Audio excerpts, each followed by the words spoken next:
كبيره جدا. حتى وحامد سعد بقى اللي هو النجم بتاعنا، حامد طبعا سعد حامد سعد اللي هو عازم الموضوع المجموعه كلها، وكان موجود على فكره كابتن برضه كابتن علي خصيف. كابتن علي خصيف انت حضرتك عارف كابتن علي خصيف حارس مرمى منتخب الامارات وكابتن منتخب الامارات وبطولتين خليج وحاجه برضه جميله.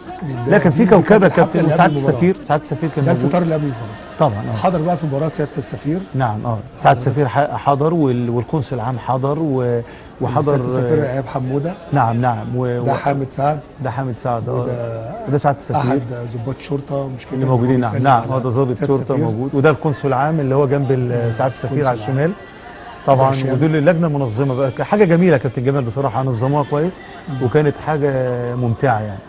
واطياف كتير على البلديه هناك. حضر رئيس البلديه السيد عبد الله حضر. اكرم سفير نوال حسنه. نعم صح يا كابتن ما شاء الله كابتن جمال انت فاكر كل الاسماء دول.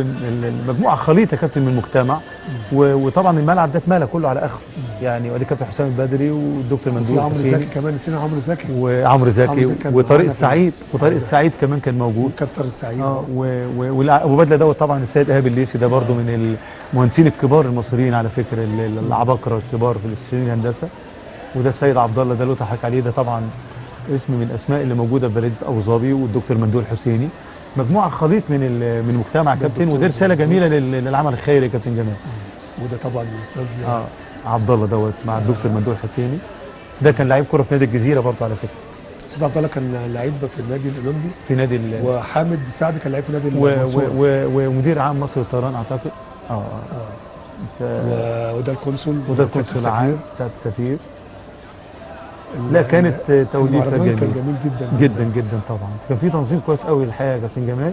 ومباراه الفاينل طبعا ده السيد رأفت. السيد رأفت ده اللي ماسك الامن يعني. هو كان ماسك ده راجل ممتاز.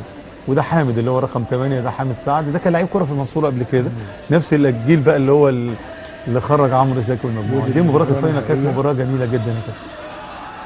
مباراه كانت فيها كسب فريق الكابتن ده علم مصر. دي اهم حاجه بقى. طبعا ده علم مصر. وما تنساش كابتن جمال ان اتعزف السلامين الاماراتي والمصري في الاول لو حضرتك طبعا. ودي حاجه حلوه جدا عجبتني. ده حامد ده الهدف الاخير ده الهدف وكسب في ضربات الترجيح. كانت مباراه جميله وده اخر ثانيه الحكم صفر بعدين طبعا. والفريق الثاني ده كابتن جمال على فكره في مجموعه كبيره لعبت في الكرامه السوري ومنتخب فرقه كويسه جدا. نهائي بين فريق الكابتن وفريق سوري يعني. فريق سوري وفريق كرامه ومجموعه فريق الحامد او كابتن دي برضه فيها مجموعه من اللعيبه. طيب ناخد تليفون الكابتن حامد صاحب الهدف دوت وصاحب المهرجان الجميل ده والجاليه المصريه.